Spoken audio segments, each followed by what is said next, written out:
Hello friends, क्या हाल चाल? उम्मीद अस्सलाम वालेकुम जी, क्या हाल चाल? उम्मीद करता हूँ आप सब खैर खैरियत से होंगे। आज एक नई वीडियो के साथ हाज़िर हुए हैं और वीडियो का टॉपिक जो है वो है जनाब मुकेश अंबानी और रतन टाटा का आपस में उनका कंपैरिजन है कि कौन बेहतर है, किसकी नेटवर्थ ज़्यादा है, किसके पास कितने मकान हैं, उनके जो मतलब कंपनी की वैल्यू है या उनके पास कितनी कंपनियाँ हैं, उनके बारे में है। तो अभी कुछ दिन पहले ही ना एक ख़बर आई थी कि जो रतन टाटा है ना, उनकी जो कंपनी है टाटा ग्रुप ऑफ कंपनी, उसकी जो वैल्यू है वो पाकिस्तान की जीडीपी से ज़्यादा हो गई है।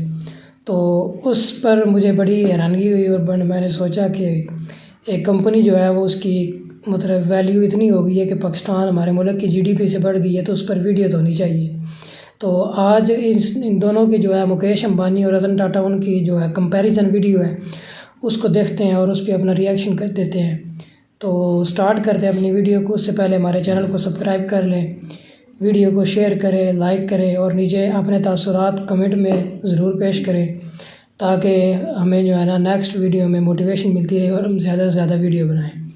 तो स्टार्ट करते हैं अपनी वीडियो को।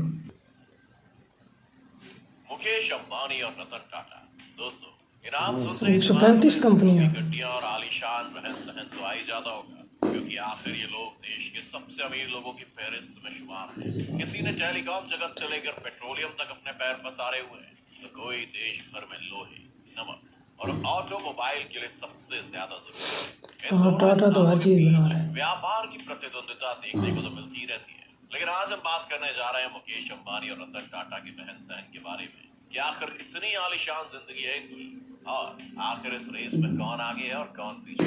तो आप बने रहिए हमारे साथ इस वीडियो में। रिलायंस एंड टाटा। ये बात तो साफ है कि अमीरी के मामले में मुकेश अंबानी रतन टाटा से आगे, जबकि कंपनीज की बात करें तो दुनिया के दूसरे सबसे महंगे घर के मालिक मुकेश अंबानी के पास 6 कंपनियां हैं। वही सिंपल लिविंग पसंद करने वाले रतन टाटा रहते तो सिंपल से बंगले में, लेकिन इनके पास 135 से ज्यादा कंपनियां हैं। रिलायंस इंडस्ट्रीज जहां लिमिटेड सेक्टर में ही काम कर रही है, वहीं टाटा ग्रुप लगभग हर क्षेत्र में काम कर रहा है, जैसे स्टील, केमिकल, आईटी, ऑटोमोबाइल इत्यादि। तो अभी तो सब्सिडीज कंपनी ज्यादा होने के चलते Tata company capital Reliance company से ज्यादा ही रहता है। अब आप सोच रहे होंगे कि फिर मुकेश अंबानी रतन टाटा से इतने अमीर कैसे हुए? तो बता दें कि आज एशिया के सबसे अमीर शख्स का टाइटल मुकेश अंबानी के पास है, और उसकी वजह है रतन टाटा की दरियादिली। क्योंकि अगर रतन टाटा अपनी पूरी दौलत अपने हाथ में ले ले तो वो भी बन सकते हैं एशिया के सबसे अमीर इंसान। लेकिन आखिर उन्होंने ऐसा क्यों नहीं किया? चलिए जानते हैं इसके बारे में। तो बता दें कि मुकेश अंबानी रिलायंस में 48% शेयर के मालिक हैं। जब लगभग आधे शेयर ही उनके नाम है, तो जाहिर सी बात है कि कंपनी की वैल्यू बढ़ने से आदमी की वैल्यू बढ़ती थी। इसीलिए सितंबर 2020 में मुकेश अंबानी का नेटवर्थ $88 बिलियन हो गया। वहीं रतन टाटा की बात करें तो वो कंपनी में 1% से भी कम शेयर के मालिक है, क्योंकि उनकी कंपनी का 66% शेयर उन्हीं की कंपनी के अलग अलग ट्रस्ट, जैसे sir Ratan Tata trust, sir Dorabji trust, Tata education trust जैसी संस्थाओं को डोनेट किया जाता है, जो इंडिया की education, health, livelihood generation, art and culture जैसे अलग अलग सेक्टर्स में काम कर रहे हैं। रतन टाटा अपने फैमिली वैल्यू को आगे बढ़ाते हुए अपनी कंपनी का 2/3 हिस्सा देशवासियों के लिए दान कर रहे हैं। अगर चैरिटी वाले शेयर भी वो अपने नाम कर लें तो वो सिर्फ इंडिया के ही नहीं बल्कि एशिया के भी नंबर 1 रिचेस्ट पर्सन होंगे। दूसरा बड़ा कारण है जैसे खर्चे वैसे चर्चे। दोनों के पास घर, गाड़ी, पैसा सब कुछ है, लेकिन एक के बड़े हैं खर्चे तो दूसरे के कम होते हैं चर्चे। कहते हैं जो दिखता है वही बिकता है। ऐसा ही कुछ अंबानी के साथ भी है। दुनिया भर में उनके चर्चे हुए जब उन्होंने अपनी बेटी की शादी पर 110 करोड़ रुपए खर्च किए। बीवी को एक नहीं बल्कि 3 बार 1000 स्क्वायर फीट का बंगला, करोड़ों का आलीशान प्राइवेट जेट और कई लग्जरी कार गिफ्ट की है, जिनके भी खूब चर्चे हुए थे। मुकेश अंबानी के पास एक स्पेशल याट भी है जो सोलर ग्लास रूफ से बनाई गई है, जिसकी कीमत 700 करोड़ रुपए थी। उसकी तरह ही एक लग्जरी लाइफ जीती है नीता अंबानी। और तो और मुकेश अंबानी ने तो अपने नौकरों को भी लग्जरी लाइफस्टाइल की सुविधा दे रखी है। वहीं दूसरी तरफ रतन टाटा जी की बात करें तो वो शुरू से ही सिंपल लाइफस्टाइल पसंद करते रहे। उनका घर काफी सिंपल और एलिगेंट है। वो कोई बड़ा खर्चा नहीं करते, उन्होंने हमेशा अपने पैसों को नए स्टार्टअप में इन्वेस्ट किया है ताकि उनकी कंपनी और देश दोनों आगे बढ़े। उनका टाटा हेल्थ केयर 25 स्टेट्स और यूनियन टेरिटरी में फैल गया है। टाटा ग्रुप सोशल वर्क में भी काफी आगे है। यही कारण है कि मुकेश अंबानी एक सिंपल सा गुलाब भी खरीद ले तो सुर्खियां बन जाता है, जबकि सोशल वर्क में आगे रतन टाटा की समाज सेवा इतनी उजागर नहीं होती, क्योंकि वो खुद काम को छुप छुपा कर रहे हैं। दोनों ही हस्तियों ने अपने काम और मेहनत के दम पर नाम कमाया, लेकिन एक की छोटी से छोटी चीज खबर बन रही है और दूसरा दुनिया की नजरों से छिपते छिपाते बड़े से बड़े काम कर रहा है। तो ऐसे में अपने खर्चे की चर्चा करना वाकई में जरूरी है। क्या सच में इसी की बदौलत आपके चर्चे होते हैं? इसे लेकर आपको क्या लगता है, मुकेश अंबानी या रतन टाटा, किसका शो ऑफ ज्यादा है? कमेंट में हमें जरूर बताएं दोस्तों। चलिए अब इन दो बिजनेसमैन की स्ट्रगल स्टोरी भी आपके साथ शेयर करते हैं। शुरुआत करते हैं टाटा ग्रुप की टेक्सटाइल कंपनी से, जिसकी शुरुआत 21,000 रुपए में की गई थी, जिसका नेटवर्थ आज 5 लाख करोड़ रुपए हो गया है। हालांकि कंपनी को 21,000 से 5 लाख करोड़ तक ले जाने का सफर आसान नहीं था। 1839 में जमशेद जी टाटा का स्ट्रगल 14 साल की उम्र में ही मुंबई से शुरू हो गया था, जहां से ग्रेजुएशन खत्म करते ही उन पर परिवार की जिम्मेदारियां पूरी तरह आ गई थी। फिर परिवार को संभालने के लिए उन्होंने अपनी पाई जोड़कर 21,000 रुपए में टेक्सटाइल का बिजनेस शुरू किया और जैसे ही वो इस काम में सफल हुए, उन्होंने नागपुर में अपनी पहली टेक्सटाइल मिल शुरू कर दी। इस बिजनेस में उन्हें काफी प्रॉफिट हुआ। फिर उन्होंने 3 ऐसे प्रोजेक्ट शुरू करने का फैसला किया जिसका फायदा सिर्फ उन्हें नहीं बल्कि पूरे देश को होने वाला था। हालांकि उनका ये सपना वो खुद पूरा होते नहीं देख पाए थे, लेकिन उनके बेटे दोराब जी टाटा उन्हीं के नक्शे कदम पर चल रहे थे। उन्होंने आयरन, स्टील कंपनी और हाइड्रो इलेक्ट्रिक पावर को स्थापित कर पिता का सपना पूरा किया। साथ ही उन्होंने भारत का पहला इंस्टीट्यूट ऑफ साइंस शुरू किया।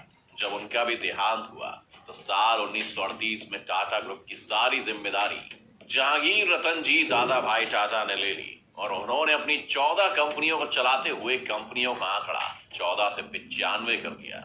इतना ही नहीं, JRD टाटा ने इंडिया की पहली एयरलाइंस टाटा एयरलाइंस की भी शुरुआत की, जिसे सरकार ने जब अपने अंडर किया तो उसे एयर इंडिया का नाम दिया था। इन सब 3 पीढ़ियों के काम को आगे बढ़ाने की जिम्मेदारी मिली रतन नवल टाटा जी, जिन्होंने बखूबी अपने विरासती बिजनेस को ग्लोबली फेमस किया। आज देश के बहुत से युवा नागरिक टाटा ग्रुप के साथ काम करना चाहते हैं, तभी तो आज कंपनी का नेटवर्क 5 लाख करोड़ तक जा पहुंचा है। चलिए अब बात करते हैं मुकेश अंबानी की, जिनकी एक गाड़ी की कीमत में एक नॉर्मल इंसान शानदार बंगला बना लेता है। इनका शानदार घर एंटीलिया में 6 फ्लोर की जो शानदार पार्किंग है, उतने एरिया की बिल्डिंग्स में मुंबई की आधी जनसंख्या रहती है। लेकिन ऐसा शुरू से नहीं था। धीरू भाई अंबानी ने इस नाम और शोहरत को कमाने के लिए कड़ी मेहनत की है। वो विदेश में नौकरी करने के लिए जब गए तो वहां उन्होंने अपनी कमाई जोड़ी और फिर मुंबई में वापस एक चौल में रहने आ गए। जैसे तैसे कर धीरू भाई अंबानी ने लंबे संघर्ष के बाद रिलायंस कमर्शियल कॉर्पोरेशन शुरू किया, जो मसालों और यार्न्स में ट्रेंड करता था। जैसे ही उनका ये काम सेट हुआ तो उन्होंने विमल नाम से कपड़ों का बिजनेस शुरू कर दिया। पहले विमल अपने ग्राहकों को लुभाने में फेल हुआ, जिसके बाद उनके स्टॉक में लोगों से इन्वेस्ट करवाने और स्टॉक बेचने का काम भी खुद धीरू भाई अंबानी ने किया। ये वो वक्त था जब लोगों को इन्वेस्टमेंट की कोई जानकारी नहीं होती थी। इसका फायदा कंपनी और इन्वेस्टर्स दोनों को हुआ। कुछ ही सालों में 70,000 का रेवेन्यू साल 2002 में 75,000 करोड़ का हो गया। उनके चल बसने के बाद उनके बेटों ने रिलायंस इंडस्ट्रीज को संभाला। मुकेश और अनिल को बिजनेस बांट दिया गया, लेकिन दोनों के काम करने का तरीका एकदम अलग था। जहां अनिल अंबानी ने कहा कि उनका नेटवर्थ 0 हो गया, वहीं मुकेश अंबानी का नेटवर्थ 9,000 करोड़ डॉलर से भी ज्यादा पहुंच गया है। तो दोस्तों, ये थी भारत की 2 सबसे अमीर इंसानों की कहानी। आपको बतौर इंसान रतन टाटा और मुकेश अंबानी में कौन ज्यादा बेहतर लगता है, हमें कमेंट करके जरूर बताएं। वीडियो बहुत ज़बरदस्त है और देखो मतलब वो आखिर में उन्होंने बताया कि जो मुकेश अंबानी है और उनका जो भाई है, उससे बहुत बड़ा सबक मिलता है कि मतलब एक भाई जो है उसने कंपनी को इस लेवल पर पहुंचा दिया कि वो मतलब इस वक्त जो है ना पूरे एशिया का अमीर तरीन बंदा है, और एक जो है उसकी नेटवर्थ 0 हो गई, बिल्कुल वो फेल हो गया अपने कारोबार में। तो ये भी चीज़ है कि मतलब हर बंदा जो है उसकी अपना माइंड सेट होता है, उसके मुताबिक वो बिज़नेस को लेके चलता है। और दूसरी तरफ अगर देखा जाए तो जो है रतन टाटा, उनका भी मतलब वो पीछे से उनके दादा फिर उनके वालिद साहब फिर अब वो खुद चला रहे हैं बिज़नेस, यानी स्ट्रगल बहुत है इनका भी जो है। वो भी पीछे उनके वालिद है वो चला रहे थे बिज़नेस, तो अब वो संभाल रहे हैं। तो स्ट्रगल तो पीछे है, ज़ाहिर बात है। कोई भी कारोबार है उसको चलाने में मेहनत तो लगती है। तो वीडियो जो है आज की बहुत ज़बरदस्त रही। तो जाते जाते हमारे चैनल को सब्सक्राइब कीजिएगा, शेयर कीजिए और वीडियो को लाइक ज़रूर कीजिए। तो मिलते हैं नेक्स्ट वीडियो में, तब तक के लिए अल्लाह हाफ़िज़। अल्लाह हाफिज़।